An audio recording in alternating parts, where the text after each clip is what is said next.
என்னாச்சுனாங்க கொஞ்சம் இந்த நேரம் ஒரு பெயின் இருந்துகிட்டே இருக்கும். வந்து இஸ் வெரி கிளியருங்க. லைஃப் த்ரெட்னிங்காக ட்ரீட் பண்ணி எடுத்தோன்னே எழுதுகிற ரிப்போர்ட் போகிறதுக்கே ரொம்ப பயப்படுறாங்க. நரம்பேலேயே வலிக்கிற மாதிரி இருந்ததுங்க. அந்த ஹெட்டெல்லாம் ரொம்ப expensive. Welcome to SM family. Hello guys, மீண்டும் இன்னொரு vlog முக்கிய மகிழ்ச்சி. சங்கர் ஒரு 2 months-ஆக சம் ஹெல்த் இஷ்யூஸில் கோயிங்கானுங்க. ஹெல்த் இஷ்யூன்னு சொல்கிறதா இது ப்ராப்ளம்னு சொல்கிறதான்னு தெரியலிங்க. என்னாச்சுனாங்க கொஞ்சம் இந்த நேரம் ஒரு பெயின் இருந்துகிட்டே இருந்ததுங்க. சரி நானும் சரியாக போகுன்னு பார்த்தா ஒரு 1 month கிட்ட சரியாகவே இல்லை. சரி நான் போய் எதுக்கு லோக்கலில் ஒரு டாக்டர் கன்சல்ட் பண்ணாலும் பண்ணுங்க. அவன் ஜஸ்ட்டு இது சும்மா ஏமாத்துக்காக கொடுக்குறேன், ஆன்டிபயோட்டிக் கொடுக்குற வேறு சரியாகுதான்னு பார்க்கலான்னு ஒரு 6 டேப்லெட் கொடுத்தாங்க. அதுக்கப்புறம் அது எனக்கு சரி ஆகலைங்க. அந்த ஆன்டிபயோட்டிக் சாப்பிட்டு இருந்தப்போ மட்டும் அந்த சிம்டம்ஸ் கொஞ்சம் கம்மியாக இருந்த மாதிரி இருந்தது. மற்றபடி அவர் நல்ல டாக்டருங்காட்டி பெயின் கில்லர் இதில் இது எழுதலை. இதுக்கப்புறம் நான் மறுபடியும் போய் டிஸ்கஸ் பண்ணேன். ஓகே இது என்னோட லெவல் இல்லை, இது நீங்கள் வந்து கொஞ்சம் ஸ்பெஷலிஸ்ட்டு கன்சல்ட் பண்ண வேண்டிய டைம் அப்படின்னு சொன்னாட்டி ஸ்பெஷலிஸ்ட்டை போய் கன்சல்ட் பண்ணுற ரெக்கமெண்ட் பண்ணாங்க. ஸோ இதுக்கு முன்னாடியே நான் சில ஸ்பெஷலிஸ்ட்டை பார்த்துட்டுங்க. அந்த ஹாஸ்பிட்டல் பற்றி நான் பயங்கரமாக ரிவ்யூ கொடுக்கணும். நான் லேட்டரு கொடுக்குறேங்க. கோயம்புத்தூரில் வந்து ஒரு ENT ஹாஸ்பிட்டலில் வீல ஸ்டார்ட் பண்ணுங்க. போனாங்க, நீட்டாக எல்லா டெஸ்ட்டும் பண்ணாங்க காலையிலேருந்து நைட் வரைக்கும். One of the worst in my லைஃப்னு சொல்லலாம். எல்லா டெஸ்ட்டும் பண்ணி எல்லாம் நார்மலாக இருக்குது. வெளியே வரும்போது கடைசியில் என்னட்டாங்க, மூக்கு கொஞ்சம் கோணையாக இருக்கிறதுனால ஆப்ரேஷன் பண்ணிட்டாங்க.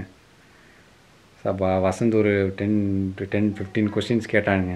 எல்லா கொஸ்டின்ஸுக்கும் மோரலஸ் அவங்க ஆன்சர் பண்ணாங்கன்னு வைங்களே. பட் வந்து எதுவுமே எனக்கு சாட்டிஸ்ஃபைடாக இல்லை. சரி இன்றைக்கே ஒரு 1000 rupees கொடுத்து அப்பாயின்மெண்ட் புக் பண்ணிட்டு போங்க ஆப்ரேஷனுக்கு, 3 months எங்கள் ஹாஸ்பிட்டல் பிஸியாக இருக்குது அப்படின்னாங்க. ஓ நீங்கள் பிஸியாக இருந்தீங்கன்னா நல்லா இருந்துக்குன்னு அவ்வளோ நினச்சிக்கிட்டேன். அப்புறம் மறுபடியும் திருப்பி நான் வேண்டாம் அப்பாயின்மெண்ட்லாம் போடலின்ட்டு வந்துட்டேங்க. மறுபடியும் ஃபோன் பண்ணி ஃபாலோ பண்ணாங்க, எப்போ அப்பாயின்மெண்ட் போகிற வரேங்கன்னு சொல்லிட்டு. நான் அதை பற்றி யோசிக்கவே இல்லைன்னு சொல்லிட்டேங்க. அப்புறம் வந்துட்டு கொஞ்சம் நாட்டு வைத்தியில் ட்ரை பண்ணேன். அது எல்லாமே பெயின் மற்ற சிம்டம்ஸ் எல்லாமே குறைக்குதுங்க. பட் திருப்பி ரெக்கர் ஆகுது. ஸோ எனக்கு தெரிஞ்சு எனக்கு எடுத்த பல்லுக்கு மேலே இருக்கிற பல்லு கொஞ்சம் இறங்கிடுச்சு. அதுதான் இது காசு பண்ணிகிட்ருக்குன்னு நினைக்கிறேன். பட் பல்லை வந்து இங்கே லோக்கலில் இருக்கிற டென்டிஸ்ட் செக் பண்ணி பார்த்துட்டு அந்த பல்லு ப்ராப்ளம் இல்லைங்கிற மாதிரி சொல்லிட்டு அப்படி. பட் அந்த பல் நேர் தான் எனக்கு பெயின் இருந்துகிட்டே இருக்குது. இப்போ தான் அந்த ஒரிஜினல் ஸ்பாட்டுக்கு வந்திருக்குது இந்த பெயின். அந்த கம்மெல்லாம் பெயின் இருக்குதுங்க. So it could be the cause உள்ளே ஒரு இன்ஃபெக்ஷன் ஆகிருந்துன்னா அது மவுத் வழியாக ஸ்ப்ரெட் ஆகிட்டே தான் இருக்கும். அதனால் எனக்கு சிம்டம்ஸ் பூரா இங்கேயே இருந்தது. இன்றைக்கி நான் வந்து ஏற்கனவே நம்ம சேனலில் காமிச்சிருக்கேன். நம்ம பல்லடம் NSC ஹாஸ்பிட்டல் போயிட்டு உங்களுக்கு நான் என்ன சொல்கிறேங்க. நானும் காமிக்கூடாதுன்னு நினச்சேனுங்க. ரொம்ப மோசங்க. ஆனால் நீட்டாக அன்றைக்கி என்கிட்ட அத்தனை காசு எல்லாம் வாங்கி போட்டுங்க. டாக்டரோட ரிப்போர்ட்டே இல்லை, வெறும் என்ன மெடிசன் கொடுத்தாங்க அது மட்டும் தான் இருக்குது. அதே மல்டிவிட்டமின் டேப்லெட்டும் பெயின் கில்லரையும் கொடுத்துட்ருக்குறாங்க. இந்த 1 மாதத்துக்கு கொடுத்துருக்காங்க. மற்றபடி வெறும் blood test report x-ray report மட்டும்தான் இருக்குதுங்க. ரொம்ப ஒஸ்ட்டுங்க இது. இப்போ நமக்கு ஏதாவது கொஞ்சம் ட்ரஸ்ட் ஒர்த்தியாக இருக்கிற டாக்டர்கிட்ட கொண்டு நம்ம காமிக்கிறதுக்கு அவங்க என்ன ரிப்போர்ட் எழுதியிருக்காங்க, என்ன ஸ்டடி எழுதியிருக்காங்கன்னு டெக்னிக்கல் டேர்ம்ஸில் இருந்தால் டாக்டர் அனலைஸ் பண்ணி பார்க்குறதுக்கு ஹெல்ப்ஃபுல்லாக இருக்கும். எப்போவுமே வெளியே போகிறப்ப, அது எஸ்பெஷலி கோயம்புத்தூர் போகிறப்ப இந்த ஃபில்டர் காஃபி வெளியே தான் குடிப்பேங்க. இந்த தடவை வந்து நோ டைம் வேஸ்ட் பண்ணாதீங்க, குடிச்சிருப்போம். நேராக ஹாஸ்பிட்டலில் தான் போய் வண்டியில் நிறுத்தணும். என்னை விட்டுட்டு ஏதாவது ஸ்நாக்ஸ் சாப்பிட்டுட்டிங்கன்னா என்ன பண்ணுறது? பல்லோட வந்தாச்சுங்க. மெயினாக ஒரு சின்ன சந்துக்குள்ளே தான் இருக்கும். போர்டு பார்த்தீங்கன்னா இவ்வளோ தான் NSC ஹாஸ்பிட்டலுக்கு. இவங்களோட ஹாஸ்பிட்டலோட ஸ்பெஷாலிட்டிங்க இன்டீரியர் எல்லாமே நீட்டாக பண்ணியிருக்காங்க. ரொம்ப வருஷமாச்சு, ஆனால் லுக்கு இன்னும் அப்டேட் ஆகாமல் சீனாக இருக்குதுங்க. இங்கே வந்து செக் பண்ணிடுச்சுங்க. சின்ன நான் சொன்ன பல்லில் கொஞ்சம் கேவிட்டி ஃபார்ம் ஆகிருக்குதுங்க. டாக்டர்கிட்ட பேசி எடுக்க முடியலைங்க, பயங்கர பிஸி. அப்பாயின்மெண்ட்டும் வாங்கலை. பட்டு சம்பவம் வந்து இஸ் வெரி கிளியருங்க. பல்லுக்கும் என்னோடய சிம்டம்ஸுக்கு சம்மந்தம் இல்லைன்னு சொல்லிட்டாரு. அதனால் இது என்ன கேஸ்னால், எனக்கு என்ன ஐடி பண்ணி ஒரு ப்ராப்ளம் சொன்னாங்களோ அதே ப்ராப்ளம் வந்து இங்கே டாக்டருக்கு இருந்துருக்குங்க. ஸோ அதனால் பர்சனலாக ரெக்கமெண்ட் பண்ணார் என்ன பண்ணால் சரியாகுன்ட்டு. நேச்சுரலாக ஆவி மட்டும் பிடி சொல்லியிருக்காருங்க ஒரு 20 days. இது வந்து ஒரு சைனஸ், அதுக்கு வந்து மூக்கு வந்து கோணையாக இருக்குதுங்கிறது தான் சொன்னதுங்க. அது முக்கால்வாசி பேர்த்துக்கு இதை போய் செக் பண்ணால் மூக்கு கோணையாக தான் இருக்கும், யாருக்கு நேராக இருக்காது. அதனால் அதை பற்றி நீ உடனே ஒரி பண்ண தேவையில்லை. சிம்டம்ஸ் ரெக்கரிங்காக வந்ததுன்னா நம்ம வந்து இதை செக் பண்ணணும். இல்லைன்னா வந்துட்டு ஒரி பண்ண தேவையில்லை, நீ கூடி சரியாக போயிடும். எனக்கு இம்மீடியட்டாக இன்றைக்கே பண்ணியாகும் லெவலில் தான் எனக்கு ப்ராப்ளம் இருந்தது சயின்ஸில். பட் எனக்கு நான் ஆவி பிடிச்சேன், அதுக்கப்புறம் எனக்கு சரியாயிடுச்சு. அது இன்னொரு டாக்டர் தான் அவருக்கு ரெக்கமெண்ட் பண்ணாராமா. ஸோ அதனால் மாற்றி வேறு ஃபார்மெட்டில் ஆவி பிடிச்சி சொன்னார். லெட்ஸே ஒரு நாள் இது தைலம் போட்டு பண்ணுறோம்னா அடுத்த நாள் வேறு தைலமோ இல்லை வேறு ஏதோ போட்டு சொன்னார். இந்த மாதிரி தான் சொன்னாருங்க. கண்டிப்பாக அது ஒன்றும் ப்ராப்ளம் இருக்குது, சரியாக போயிடும்.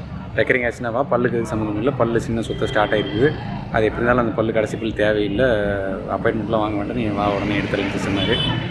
ஸோ சூப்பருங்க. நீங்கள் டென்டல் ப்ராப்ளம் எதாக இருந்தாலும் நான் என்எஸ்சி ரெக்கமெண்ட் பண்ணுவேன் பல்லடத்தில். நான் சொன்னதுக்கப்புறம் நிறைய பேர் இங்கே செக் பண்ணிவிட்டு ரொம்ப சர்வீஸ் நல்லா இருக்குன்னு சொல்லியிருந்தீங்க. ஸ்டில் மை ரெக்கமெண்டேஷன் நம்பர் 1ங்க. ஒரு 2 மாதம் மன உளைச்சலுக்கு அப்புறம் இன்றைக்கி தான் நிம்மதி கிடச்சிருக்குதுங்க. ஏன்னா நம்ம நினைக்கிறது ஒன்றா இருக்குது, கடைசியில் அது நடக்கிறது ஒன்றா இருக்குது.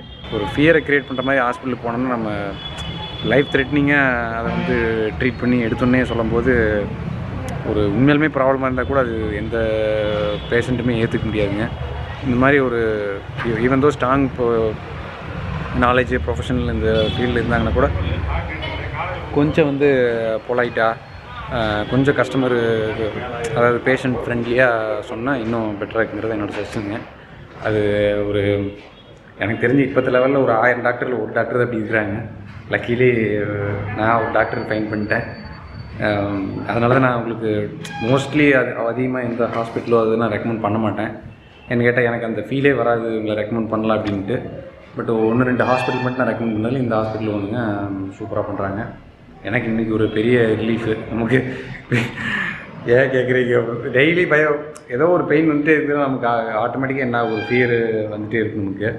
அது இன்றைக்கி வந்து ஷார்ட் அவுட் ஆகிடுச்சிங்க. இம்மீடியட்டாக போனேன், நான் ஆவி பிடிச்சி ரேட் பார்க்க போகிறேன்.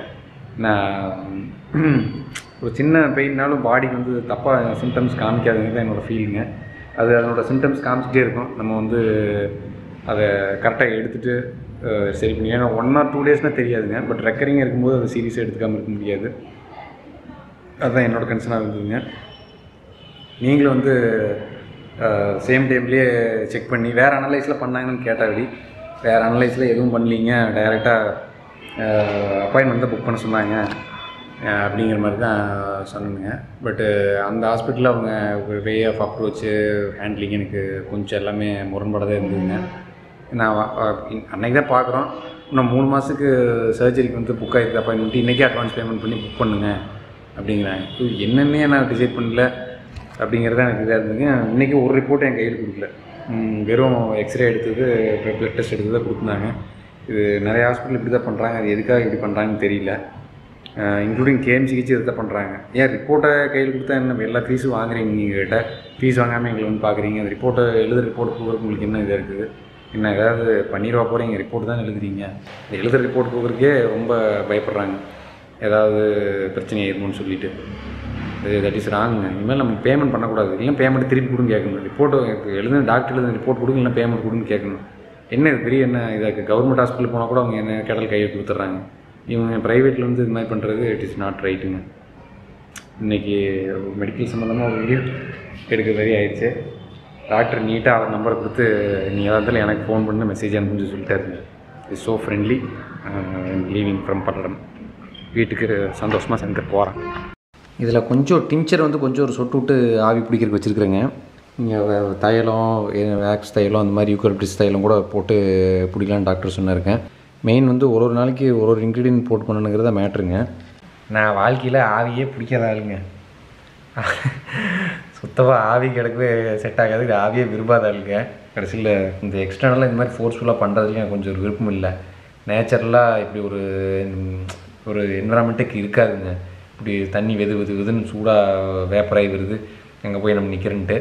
பட் சம்ஹவ் டாக்டர் சொன்னங்காட்டி நான் பண்ணுங்க. ஒரு 1 வீக்கு மேலே வந்து பண்ணிட்டுருங்க. மேபி கொஞ்சம் ஸ்லைட்டாக வேணால் ஒரு சேஞ்ச் தெரியுது, எனக்கு ரொம்ப ஒன்றும் சேஞ்ச் தெரியலிங்க. சிம்டம்ஸ் வந்து ஆன் அண்ட் ஆஃபாக தான் இருக்குது. ஸோ வழக்கம் போல் நம்ம மாஸ்டர் யூடியூப் அப்ரோச் பண்ணணுங்க. இதில் எனக்கு என்ன கான்க்ரீட்டாக சில வீடியோஸோட ரெஃபரன்ஸ் இருந்ததுன்னா, எனக்கு இப்போ ப்ராப்ளம் இருந்தது இந்த சைனஸ் ப்ராப்ளம் தான் இருக்குது, அதனால தான் உங்களுக்கு சிம்டம்ஸ் வந்து இங்கே தெரியுதுன்னு வேறு ஹாஸ்பிட்டலில் சொன்னதுங்க. இப்போ அவங்க இந்த மாதிரி லைஃப் டைமாக லைக் வந்து ஒரு 5 வயசுலேருந்து 10 வயசுலேருந்து மாத்திரை சாப்பிட்டு இருக்கிறவங்க ஒருத்தங்க நல்லா ஸ்டாண்ட் அவுட்டாக போட்டுருந்ததுங்க. நீங்கள் வந்து அவங்க ஒரு கிரேட் ஃபைண்டிங் பண்ணது வந்து டெய்லி இந்த மாதிரி ஒரு விஷயத்தை நான் இன்க்ளூட் பண்ணேன், எனக்கு இந்த சைனஸ் பிரச்சனையே இல்லை, நான் மாத்திரை சாப்பிட்றது விட்டேன். அவங்க லாஸ்ட் 2 இயர்ஸோட அப்டேட் தான் அதில் போட்டிருந்தாங்க. ஸோ இது ரொம்ப இன்ட்ரெஸ்டிங்காக இருக்குதுன்னு சொல்லிட்டு அவங்க சொல்லி இந்த ஐட்டத்தில் இஞ்சி, பெப்பர், மஞ்சத்தூள், லெமன், இந்த 3 ஐட்டம் மெயினாக இந்த 4 ஐட்டமுங்க. லெமனுங்கிறத நான் ஒரு ஐட்டமாக வச்சுக்கல, பட் லெமனும் மெயின் ஃபேக்டருங்க. மெயினாக நமக்கு எதிர்ப்பு சக்தி கிடைக்கிறதுக்கு விட்டமின் சி தேவை. அது லெமனு, சாத்துக்குடி, ஆரஞ்சு இந்த மாதிரி விஷயத்துலாம் நெல்லிக்காயெல்லாம் நல்லா கிடைக்குங்க. அதை நான் எப்போவுமே கொஞ்சம் பீரியடிக்கில் வச்சுக்குவேன். இப்போ கொஞ்ச நாளாக வந்து விட்டுட்டேங்க. அது ஒரு பெரிய ட்ராபேக் தான். இப்போ அதை நான் இன்க்ளூட் பண்ணிட்டேங்க. இப்போ இந்த வீடியோ எடுக்கும்போது பார்த்திங்கன்னா இது சும்மா ஜஸ்ட்டு தான் பண்ண ஆவி பிடிக்கிறது. அதுலேயும் நான் ஒரு கோத்ரூ பண்ணி ஒரு 15 டேஸ்க்கு மேலே வந்துட்டேங்க. இந்த ஆவி பிடிக்கிறத ஸ்டாப் பண்ணி மறுபடியும் இந்த நான் சொன்ன விஷயங்களில் ஃபுட்டில் ஆட் பண்ண ஆரம்பித்ததுக்கப்புறம் ஒரு 20 டேஸில் almost all the symptoms are டிஸப்பியர்டுங்க. ஒரு சிம்டம்ஸ் கூட இல்லை. நான் மறுபடியும் ஒரு 20 டேஸ்க்கு அப்புறம் இந்த வீடியோ எடுக்கிறேங்க எப்படி இருக்குதுன்ட்டு. ஏன்னா ஒரு 21 டேஸ் வாழ்க்கையில் ஒரு விஷயங்கள் கண்டினியூஸாக இல்லைன்னா அது நமக்கு ஓரளவுக்கு ஒரு நல்ல பீரியடுங்க. Hello guys. ஸோ இப்போ கிட்டத்தட்ட 1 மாதம் ஆச்சுங்க நான் லாஸ்ட்டாக அந்த ஆவி பிடிச்ச வீடியோ காமிச்சதுலேருந்து. ரெகுலராக இப்போ நான் பண்ணிகிட்டு இருக்கிற விஷயங்க தேவையில்லாத சுகரை பூரா கட் டவுன் பண்ணிட்டேன். ரொம்ப சாப்பிட்டதுக்கப்புறம் இந்த ஸ்வீட் எடுத்துகிட்டு சாப்பிட்றதே நம்ம கிருமி எச்சா வளர்த்தி விடுறதுக்கான ஒரு சிம்டம்ஸாக இருக்குங்க. பல் வந்து மெயினாக ப்ராப்பராக வளர்க்கணுங்க. எப்போவுமே நான் ஒரு டைம் விளக்குவேன். இப்போ நான் 2 டைம் விளக்க ஆரம்பிச்சிட்டேனுங்க. அதை நான் உங்களுக்கு ரெக்கமெண்ட் பண்ணுவேன். எனக்கு என்ன இந்த பல் அதிகம் ரொம்ப கோணையாக இருக்குங்க. இது வந்து ரொம்ப பின்னாடி வச்சு நம்ம தேய்ச்சோம்னா தான் இந்த அழுக்கு வருங்க. இல்லைனா சம்டைம்ஸ் அந்த டாக்டர் வந்துடும். டாக்டர் கொஞ்சம் ஸ்டார்ட் ஆகிருக்குது, நீ அடுத்த டைம் வரும்போது பல் எடுக்கும்போது எடுத்துக்கலாம்னு சொன்னாங்க. நான் அதை க்ளீன் பண்ணல இந்த டைமு. பட் அதை நான் மெயின்டைன் பண்ணி எப்பவுமே வச்சுக்கிறதா கரெக்டுங்க. இந்த ஓரல் பியோட எலக்ட்ரிக் ப்ரெஷ் இப்போ தான் புதுசாக வாங்கினேங்க. லோவுக்கு மயில் மணிக்கெலாம் கூட இருக்குது. என்னோடய ப்ரெஷ் ஒரு தடவை கீழே போட்டு உடஞ்சிச்சிங்க. அதுக்கப்புறம் நான் வாங்கவே இல்லை. சரி, அது ஹெட்டு வேறு நிறைய வாங்கி வச்சிட்டேன். அது அக்கா வீட்டில் கத்தார் போனால் போயிட்டு இருந்ததுங்க. இப்போ வரைக்கும் அதுவே யூஸ் பண்ணிகிட்டு இருக்கிறேன். எனக்கு தான் லாஸ்ட்டாக போனது. அந்த ஹெட்டெல்லாம் ரொம்ப எக்ஸ்பென்சிவ்ங்க. ஒரு ஹெட்டே வந்து பார்த்திங்கன்னா அதனோடலாம் 500 400 அந்த மாதிரி போயிடும். சரி, ஏன் அந்த ஹெட்டை ப்ரெஷ் வேஸ்ட் ஆச்சுன்னு தூக்கி போட்டோன்னா மொத்த ஹெட்டு வேஸ்ட் ஆகிட்டு அப்படி நான் மேனுவலாகவே விளக்கிட்டேன். ஆனால் அதை நல்லா க்ளீன் பண்ணிச்சுங்க அந்த ப்ரெஷ்ஷும். பட் இருந்தாலும் இந்த மோட்டர் வந்து ரொம்ப முக்கியங்க. இதில் இருக்கிற அந்த சின்ன ரொட்டேஷன் வந்து நம்ம எலக்ட்ரிக் ப்ரெஷ்ஷாக இருந்ததுன்னா இதனோட அட்வான்டேஜே தனிங்க. நல்லா உங்களுக்கு நம்ம ரெகுலராக வைக்கிற மாதிரி லைட்டாக வச்சோம்னா கூட நம்ம ஒரு மோஷனில் தேய்ப்போம். நம்ம எல்லா மோஷன்லேயும் தேய்க்க முடியாது. தேய்ச்சாலும் சம்டைம் புண்ணாகுது. அது ரெகுலராக பண்ணுறதுக்கு நம்ம அந்த எவரை பூரா டிஸ்டர்ப் பண்ணுற மாதிரி இருக்குதுங்க. அதனால் இந்த மாதிரி இதாக இருந்ததுன்னா நம்ம லெட்ஸே இந்த பல்லோட பேக் சைடு இருந்ததுன்னா நான் இதை ஆன் பண்ணி ஜஸ்ட் லைட்டாக இப்படி வச்சேன்னா போதுங்க. அப்போ என்ன ஆகுனா பல்லோட பேக் சைடு நல்லா க்ளீனாக ஹெல்ப் பண்ணுங்க. இது ரொம்ப ஒரு சூப்பரான ப்ராடக்ட்னு. ரொம்ப அஃபோர்டபுள் ப்ரைஸில் கொண்டு வந்துட்டாங்க. இந்த ப்ராடக்ட் லிங்க் நான் போடுறேன் உங்களுக்கு. நீங்களும் கண்டிப்பாக இந்த மாதிரி ட்ரெஸ் யூஸ் பண்ணுங்கள். என்ன மாதிரி எஸ்பெஷலி பல்லு கூட இருக்கிறவங்களுக்கு. நான் அந்த இடுக்கையில் நிறைய அழுக்கு சிக்கிக்குதுங்க. அது இருக்க அப்படியே பில்டப் ஆகிக்குது. ஸோ இது மாதிரி விஷயங்கள்லாம் எல்லாமே நான் ஃபாலோ பண்ணேங்க லாஸ்ட் 30 டேஸாக.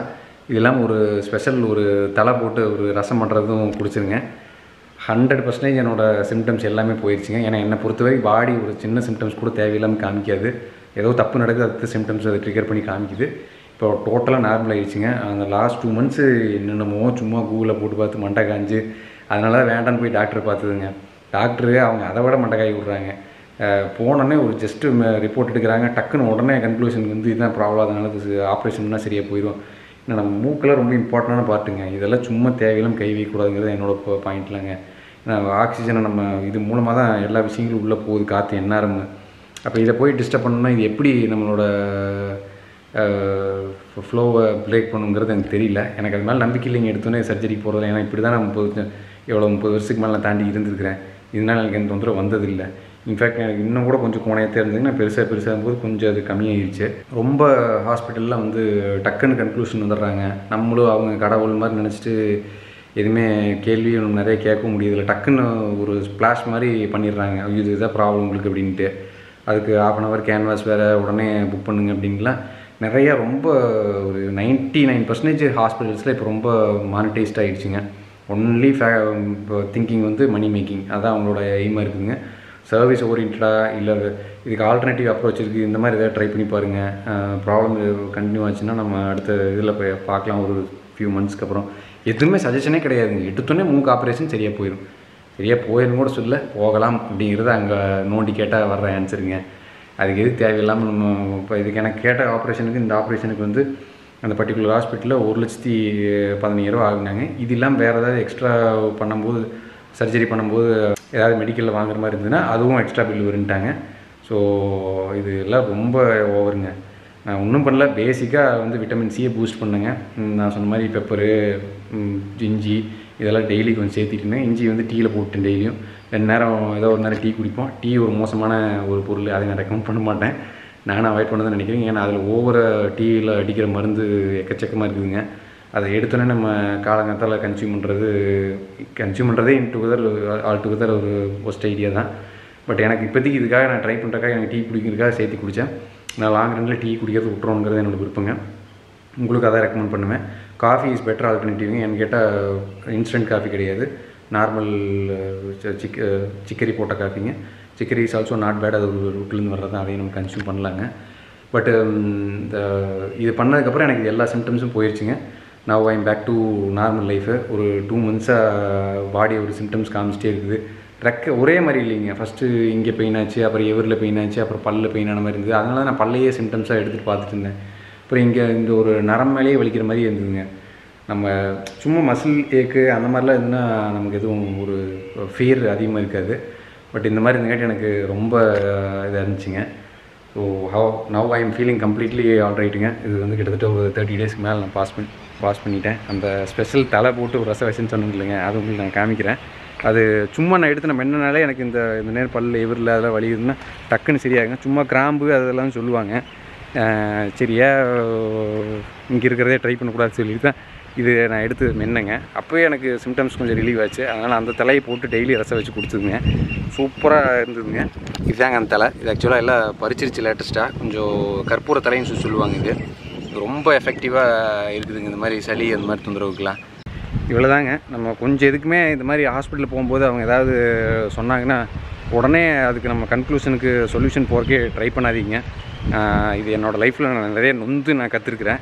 இதை நான் பப்ளிக் பிளாட்ஃபார்மில் சொன்னேன்னா சிலர் உடனே அப்போசிஷன் பண்ணலாம். எப்படி சங்கர் நீங்கள் இப்படி மிஸ்கைட் பண்ணுறீங்க அப்படின்னு. இது மிஸ்கைட்லாம் இல்லைங்க, வாழ்க்கையோட பேசிக்ஸுங்க. நீங்கள் 100 வருஷத்துக்கு பின்னாடி போங்க, பாடியை தான் ஆயிரக்கணக்கான விஷயத்தை ஹேண்டில் பண்ணுதுங்க. அந்த பேசிக்ஸ் சென்ஸ்லாம் நம்ம விட்டுட்டு ரொம்ப போய் உடனே எனக்கு ப்ராப்ளம் ஆகிடுச்சு இது உடனே. ஏன்னா ஒரு பிரச்சனையோட காரணமே வேறையாக தான் இருக்குங்க. அங்கே பிரச்சனையும் இருக்காது ஆக்சுவலாக. அப்போ அதனால தான் பாடியில் பிரச்சனை உருவாகிற காரணமே அந்த ப்ராப்ளமை இப்போ இருக்கிற இந்த லேட்டஸ்ட்டு இந்த வெஸ்டர்ன் ட்ரீட்மெண்ட் மெத்தடஸில் அதில் கிடையவே கிடையாதுங்க. இதை அவங்க கொஞ்சம் இன்கார்பரேட் பண்ணுறாங்க. ஃபங்க்ஷனல் மெடிசன் சொல்லிட்டு ஒரு கான்செப்டில் பண்ணுறாங்க. என்ன ரூட் காஸோ அதை தான் இப்போ ஃபிக்ஸ் பண்ணணும். ரூட் காசு ஐடென்டிஃபை பண்ணாமல் ஏதோ ஒரு ப்ராப்ளத்துக்கு நம்ம டைரெக்டாக ட்ரீட்மெண்ட் பண்ணக்கூடாதுங்கிறது அந்த அப்ரோச்சுங்க. ஸோ ஓகேங்க. இது இந்த மாதிரி கண்டென்ட்லாம் நான் இதெல்லாம் கொஞ்சம் நெகட்டிவாக இருக்கும் அப்படிங்கிற ஒரு பெர்ஸ்பெக்டிவில் நான் ஒரு ஸ்டேஜில் ஒரு சின்ன சின்ன விஷயங்களை ஷேர் பண்ணுறதே ஸ்டாப் பண்ணிட்டேங்க. பட் இது வந்து வெரி வைட்டல் எனக்கு ஃபீல் ஆச்சுங்க. அதனால தான் நான் ஷேர் பண்ணுறேன். இதனால் உடனே என்னைய அஃபெக்ட் பண்ணுவோம் அப்படின்னு கேட்டிங்கன்னா கிடையாதுங்க. Because I was going through some problem. அதை வந்து எப்படி ஹேண்டில் பண்ணேன், எனக்கு எப்படி சொல்யூஷன் கிடச்சிது அப்படிங்கிறத உங்களுக்கு ஷேர் பண்ணும்போது நீங்களும் இது மாதிரி ஏதாவது யாருக்காவது கோ த்ரூ பண்ணிகிட்டு இருக்கலாம். வேறு ஏதாவது டைப் ஆஃப் பிரச்சனையும் இருக்கலாம். பட் அது சொல்யூஷனே அதுக்கு வேறையாக இருக்கலாங்க. அதனால் நீங்கள் உடனே எடுத்தோன்னே அவசரப்பட்டு எந்த விதமான இந்த மாதிரி சர்ஜரிக்கெல்லாம் சஜஸ்ட் பண்ணாங்கன்னா தயவுசெய்து பண்ணாதீங்க. நான் ஹாஸ்பிட்டலில் வேலை செய்கிற டாக்டர்ஸே நிறையா க்ளோஸாக இருக்கிறவங்க அப்படி தான் சொல்கிறாங்க. ரொம்ப கமர்ஷியல் மைண்டட் ஆகிடுச்சிங்க. அதான் ரீசனு. இதில் நல்ல மருத்துவம் ரொம்ப கம்மியாக தான் இருக்காங்க. எனக்கு தெரிஞ்ச ஒரு 1000 பேர்த்தில் ஒரு நல்ல டாக்டர் இருக்கிறாங்க. அவங்க தான் வந்து மனசாட்சியோடு வேலை செய்கிறாங்க. இது எல்லாருமே பாலிட்டிஷியன்ஸ்னால் ரொம்ப சஃபர் பண்ணுறாங்க. ஏன்னா ஒரு மெடிக்கல் காலேஜ் விட்டு வெளியே வரும்போதே அப்படியே வேர்லேருந்து உயிராங்க பணத்தை. அப்படியே மொத்த குடும்பத்தோட ஃபஸ்ட் சர்க்கிள் அவங்க கடனை வாங்க வச்சு அவ்வளோ பணத்தை பிடிங்கி தான் அவங்க டாக்டராகவே ஆக்குறாங்க. இன்ஃபேக்ட் அவங்க டாக்டர் ஆகிறதுக்கு எவ்வளோ எஃபர்ட் போடுறாங்க, அந்த எஃபர்ட்டுக்கு இல்லாமல் இந்த மாதிரி பாலிட்டிஷியன்ஸ் வந்து பணத்தை உறிஞ்சி எறிகிறாங்க. அதனால் அவங்க திருப்பி அதை யார்கிட்ட வாங்கி நம்ம இடத்த வாங்கி ஆகணும். அப்போ ஆட்டோமேட்டிக்காக தேவையில்லாத ட்ரீட்மெண்ட்டு, தேவையில்லாத ரெக்கமெண்டேஷனு, தேவையில்லாத ஸ்கேன்ஸு இதெல்லாம் பண்ணால் தான் அவங்க இந்த வேலையை பண்ண முடியும். அதனால் நம்ம பெட்டர் ஆளுகளை மேலே உட்கார வைக்கலைன்னா நம்ம எல்லா வகையிலையும் கோ த்ரூ பண்ணி தான் ஆகணும். அது நமக்கு டைரெக்டாக அஃபெக்ட் ஆகிட்டு இருக்குது, ஆகும் கண்டிப்பாக எல்லா விஷயத்துலையும். அதேமாதிரி மெடிக்கல் ஆஸ் அ ப்ரொஃபஷனாக வந்து எல்லா ஃபீல்டுக்குமே இது மேண்டேட்ரிங்க, மெடிக்கலுக்குன்ட்டு இல்லை. டெய்லி அப்டேஷன் ரெக்வயர்டுங்க. இண்டஸ்ட்ரியில் என்ன நடக்குது, இது சம்மந்தமாக என்ன லேட்டஸ்ட்டாக ரிசர்ச் போயிட்டுருக்குது, அதனோட ரிசர்ச்சோட அவுட்கம் என்ன, அது மாதிரி விஷயங்கள்லாம் நான் எனக்கு தெரிஞ்சு முக்கால்வாசி ப்ரொஃபஷன்ஸு எதுவுமே அதை கண்டுக்கிறதே இல்லைங்க. நான் என்ன பண்ணுறேன்னா அதை அப்படியே பண்ணிகிட்டே இருப்பேன். நான் ஒரு பழைய புக்கை படித்தேன், அது அந்த புக்கே எந்த காலத்துலையும் எழுதுனது, அதை வச்சு நான் சர்டிஃபிகேட் வாங்கிட்டு டாக்டராக வெளியே வந்துட்டேன், நான் ஒரு இன்ஜினியராக வெளியே வந்துட்டேன். அதை வச்சுட்டே தான் ஓட்டிகிட்டு இருக்கிறாங்க. லேட்டஸ்ட்டாக என்ன லேர்ன் பண்ணுறதுக்கு நிறையா ஃபீல்டில் ரெடியாகவே இல்லைங்க. அது இந்த மாதிரி மெடிக்கல் ஃபீல்டில் அந்த மாதிரி இருக்கிறது ரொம்ப ரொம்ப கஷ்டங்க. உடம்பு சம்மந்தப்பட்ட விஷயம். அதனால் முடிஞ்ச வரைக்கும் அவங்க டெய்லி அப்டேட்ஸில் இருக்கணும். ஸோ நீ ரெகுலர் வ்ளாக் கண்டினியூ பண்ணுவேங்க. ஸோ கொஞ்சம் இது தாட்டு எனக்கு சரியில்லை, அதனால தான் நான் கொஞ்சம் வீடியோஸ் கம்மியாக அப்லோட் பண்ணுங்க. ஸோ ஹோப் இந்த வீடியோ உங்களுக்கு ரொம்ப ஒரு தாட் ப்ரோவைக்கும் இருக்குதுன்னு நினைக்கிறேன். நான் இது ரொம்ப இம்பார்ட்டண்டான இன்ஃபர்மேஷன் கொடுங்க, அதனால தான் உங்களுக்கு ஷேர் பண்ணேன். ஹோப் இந்த வீடியோ பிடிச்சிருக்குன்னு நினைக்கிறேன். இந்த வீடியோவில் சந்திப்பேங்க. பாய். வ்ளாக் முடிச்சதுக்கப்புறம் எடுக்கிறேங்க. எல்லாம் வெளியே போயிட்டாங்க. எனக்காக ஸ்பெஷல் மட்டன் பிரியாணிங்க. சும்மா ஓப்பன் பண்ணால் ஸ்மெல்லு கும்முன்னு இருக்குதுங்க. இது இல்லாமல் மற்ற காய்கறிகள் வெஜிடபிள்ஸ் நான் சேர்த்திக்குவேங்க. இதுவும் ரொம்ப முக்கியங்க. என்ன மாதிரி ஆர்டரில் ஃபுட் சாப்பிட்றோம், அது என்ன மாதிரி நமக்கு அஃபெக்ட் பண்ணுங்கிறத நான் அப்கமிங் வீடியோஸில் கவர் பண்ணுறேங்க. அது ரொம்ப ரொம்ப என் பாடியில் சேஞ்ச் கொடுத்துருக்குதுங்க. நான் கண்டிப்பாக உங்க கூட ஷேர் பண்ணுறேங்க. பாய் அகைன்.